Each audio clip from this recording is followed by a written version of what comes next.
Imagine falling asleep in your own bed and waking up 10,000 years too early. Your eyes open, no alarm, no ceiling, no apartment, just cold ground, wet grass, enormous trees, and the uncomfortable feeling that something has gone very, very wrong. You sit up and look around. Forest, more forest.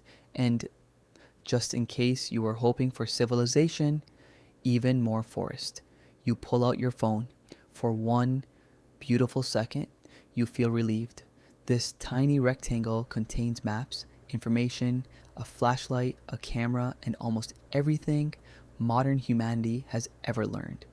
There is just one small problem: no signal. You check Wi Fi anyway. Nothing. You open the map. The little blue dot spins and spins. Apparently, even your phone has no idea where you are. So you start walking. There has to be a road somewhere, a house, a power line, a fence, anything. But the farther you go, the worse it gets.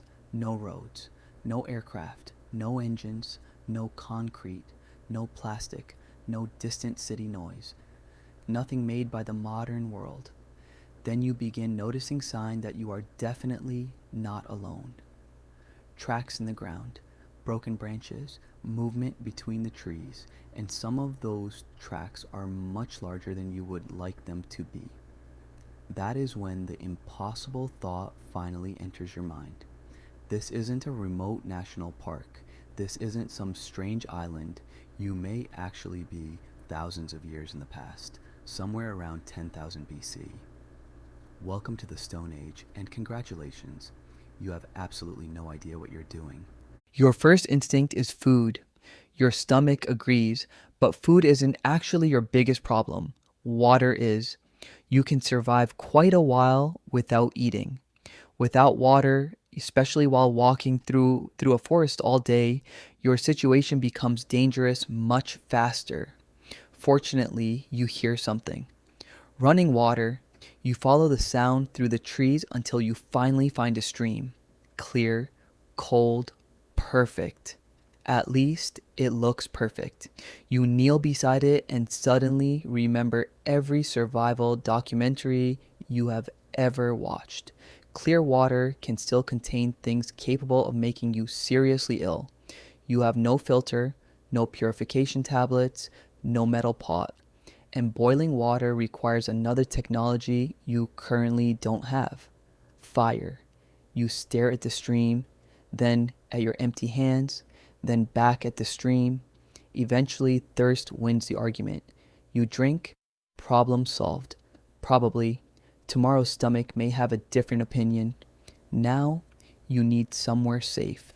Because standing alone in an ancient forest with darkness approaching is not a long term survival strategy. You search for a suitable place near large trees, branches, leaves, wood, anything that can become a barrier between you and the night. At first, your shelter looks less like prehistoric engineering and more like a pile of sticks that lost an argument. But you keep working, you collect branches, drag them back, lean them together, add more, then leaves, then smaller branches. Slowly, somehow, it begins to resemble an actual shelter.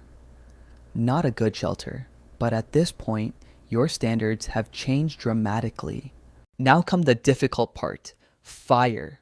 Humans learned to control fire long before you were born. Unfortunately, those humans actually knew how to make it. You have watched survival videos. Surely that counts. You take two pieces of wood, you rub them together, nothing. You rub harder, still nothing. Your hands begin to hurt. The sticks become slightly warmer. Excellent. At this rate, you should have fire sometime next century. You try again.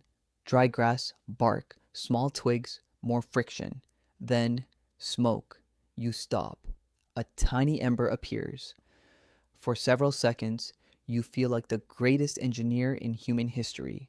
You carefully blow on it. Too hard. It dies. You stare at the dead ember.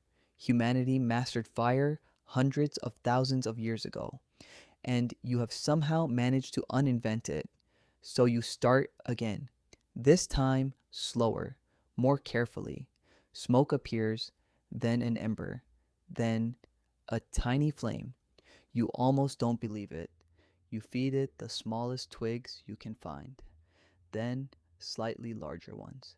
The flame grows, and suddenly, for the first time since waking up here, you have something that feels like control. Fire means warmth, light, protection, and eventually a way to cook food, assuming you ever manage to catch any. The sun disappears behind the trees, and the forest changes. During the day, it looked beautiful. At night, every bush suddenly looks capable of eating you. The darkness is complete, no streetlights, no headlights, no glowing windows, only your little fire. You stay close to it, very close. A branch snaps somewhere in the forest. You freeze. Another sound, closer. You stare into the darkness. Nothing, which is somehow worse than seeing something.